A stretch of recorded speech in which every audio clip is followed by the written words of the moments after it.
Hello, welcome. I hope you're having a fine day. In here we are at episode 3.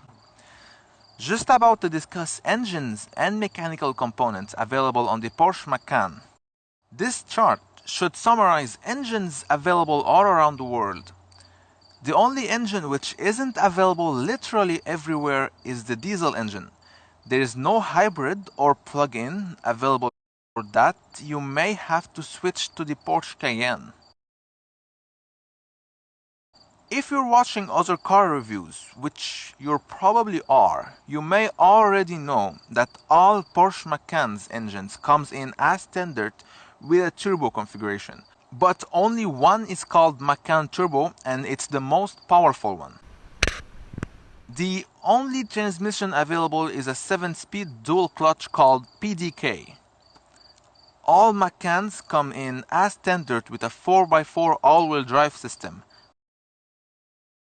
The GTS and Turbo variant have it tuned a little bit to be more sporty. The overall weight is around 1700 kg. This car is still capable of sprinting from 0 to 100 in 4.8 seconds with the Turbo, even faster 4.4 seconds with the Sport Chrono package. The S does it in 5.4 seconds or 4.9 with the Sport Chrono pack. By the way, the Sport Chrono pack mainly adds in the launch control, which launches the car like a Nissan GT-R. This car is tow rated up to only 750 kilograms. Small boat basically. When equipped with the 4-cylinder engine, on paper, the base Macan averages 11.6 liters each 100 km, since the gas tank can only handle 75 liters. You'll probably average 646 kilometers with a fully loaded tank of petrol.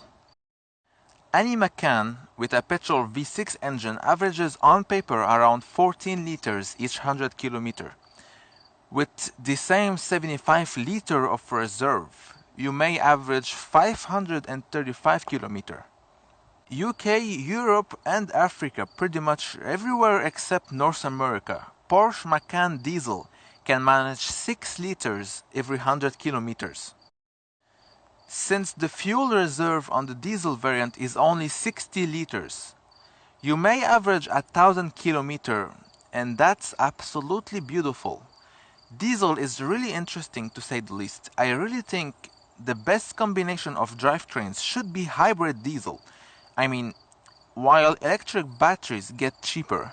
I believe at the same time, since a diesel engine is harder to start during winter, the electric battery should be able to compensate for that.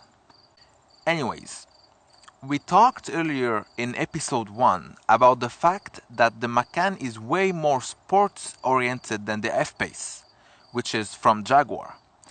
Well, here's the reason why. There are multiple options with the only purpose of making the driving experience more accurate and memorable.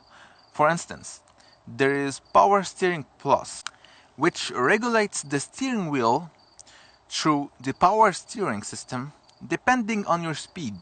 Porsche Torque Vectoring enables variable distribution of engine torque to each rear wheel independently. Also includes electronically controlled rear differential lock, which is mainly really useful when off-roading, because when a rear differential is locked, it means each wheel is now dependent of each other. Now about differentials.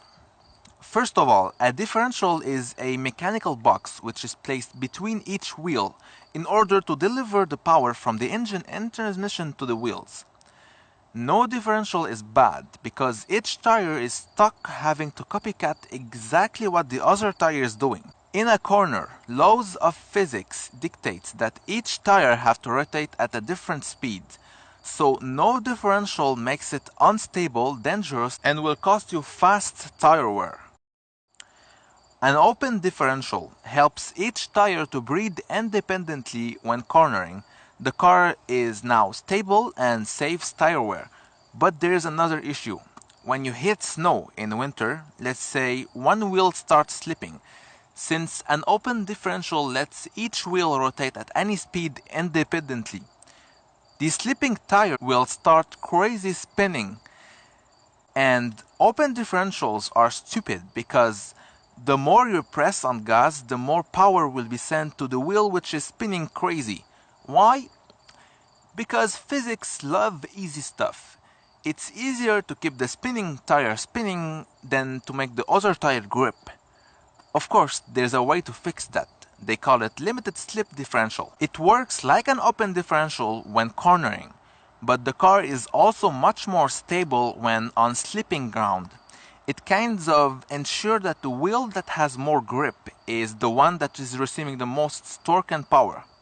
Now, automatic braking differential combines both open and limited slip differential using the brakes. On snow, in winter, when slipping, the tire that is slipping is slowed down using the brakes. Therefore, more torque and power is directed towards the tire that has most grip. Now, as standard, your Macan comes in with the automatic braking differential. When cornering, it works exactly like an open differential, no problem there. But when one tire starts slipping, electronics sense it and immediately apply moderate braking on the slipping tire, and so the car immediately stops drawing and wasting torque and power through the slipping tire. Therefore, more torque and power is sent to the tire that has most grip, which means a base Macan is safe to drive on a daily basis. You don't need torque vectoring for safety, you need it for speed, and speed doesn't come cheap.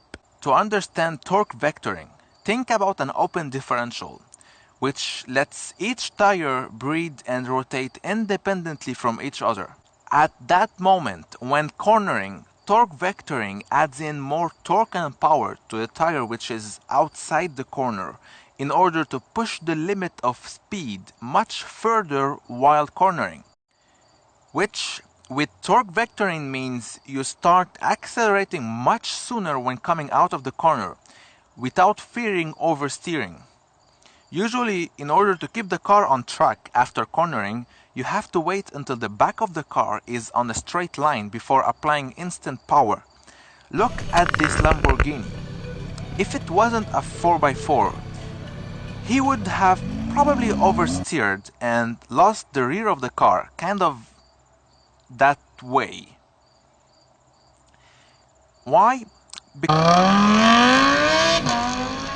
Because it was kind of cornering and giving maximum power to the wheel at the same time. Compared to a conventional automatic braking diff, torque vectoring will cost you more money and also more tire wear. Unless you're buying specifically for fun, it's not a necessity and will spare you money both on purchase and down the line. I am not saying don't buy it, that's your decision to make. All I am saying, know what you're buying in order to appreciate what you're having and hopefully live a better life. So this is the end of part 3. Next, we'll finish speaking about mechanical components. We'll compare the S with the GTS and we'll discuss interior features and components. See you there. Whether you're looking to buy or simply to be entertained by nice car footage, I'll recommend you subscribe and scroll through the channel. There are many things which discuss many cars. Thank you, take care and goodbye.